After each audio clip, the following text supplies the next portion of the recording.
What's up, squad? What's up, crew? Welcome to another Ghost Clover Podcast, the show where, heck, even your hosts don't know the topics. It is March 17th, 2024.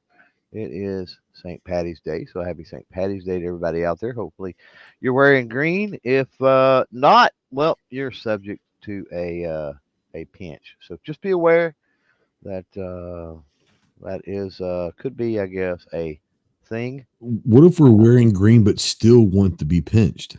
This is true. Yeah, I guess that could be optional, right? The pinch is optional, I suppose. So yeah, we are powered here by European American Armory by EAA, and we'll talk more about them a little later on here in the show, respectively. Members of Self Defense Radio Network as well as Firearms Radio Network, both awesome places to go find some pro gun, pro 2A, hunting, reloading, all kinds of cool podcasts. So make sure you go check out both of those networks as well. And let's get Ghost in here. The Ghostess with the mostest. What's up, man? Yeah. So not much. Happy St. Patty's Day. Being Irish, I know you're Irish as well. The great thing about me, I never have to wear green because I have a tattoo of a leprechaun on my chest. So if anyone ever says you're not wearing green, I can just show the tattoo, and I'm always wearing green. Damn it. Yeah, yeah.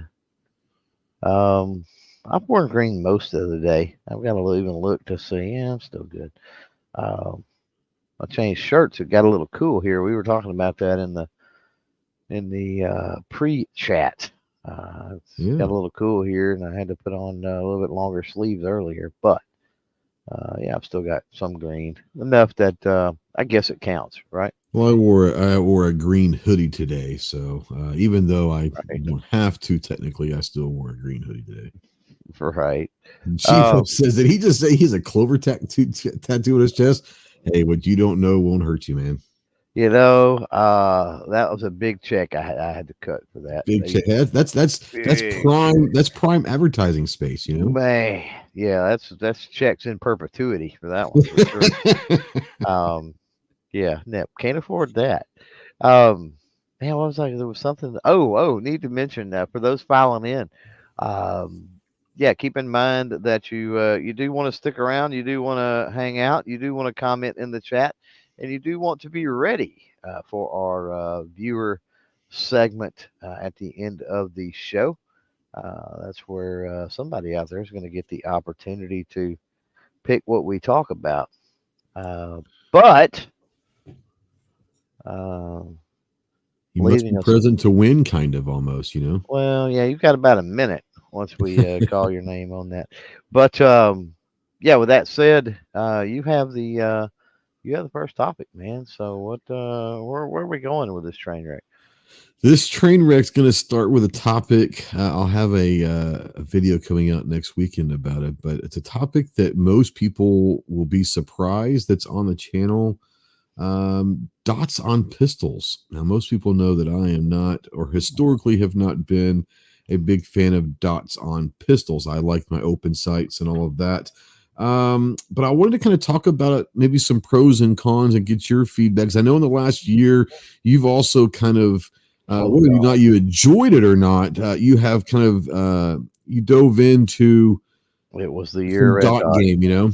It was the last half of the year of Red Dot. Yeah, yeah. For sure, yeah, yeah. You know, historically before this past year, I know you were a lot like me, where not that you were really against it, it was just not your cup of tea almost, you know. Yeah, most of mine had to do. It wasn't carry optics. It was more, Yeah.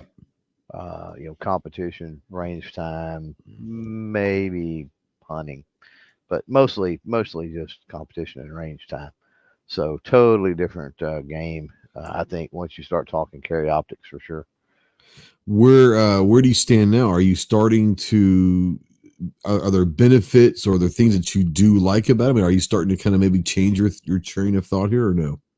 I don't think so. I think I'm still, for the most part, an irons guy. Um, because bulks and snags, and here's a weird thing that I have. with dots, and this is a perk, and it probably shouldn't be. Um, the chat out there, I mean, definitely chime in, and Yeah.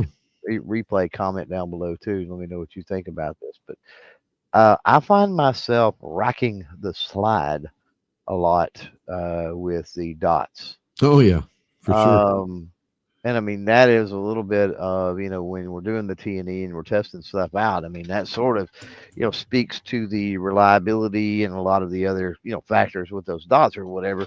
And I got to say, out of all the ones that I've played with all the slide racking and stuff that's went on with those dots, I, hadn't had an issue. So, I don't know if there's a taboo around doing that or not.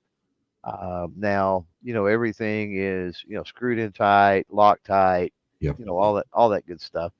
Um, so I would say, I think that, given that you've got a dot that could handle that, uh, Hmm. possibly one of the perks, it does make things a little easier to rack, even if you're Yeah. racking in a conventional way, right? Sure. I'm not talking about racking on a table or, a belt or doing something like that. I'm not even talking that, but just a normal rack. You've got kind of Right. something back there larger than your rear sight that acts as sort of a hand stop, which can assist in racking that slide. And I think that maybe is a perk. Yeah, I think yeah, obviously that is one of the perks. I think what I have found messing with some of the dots that I've got on guns now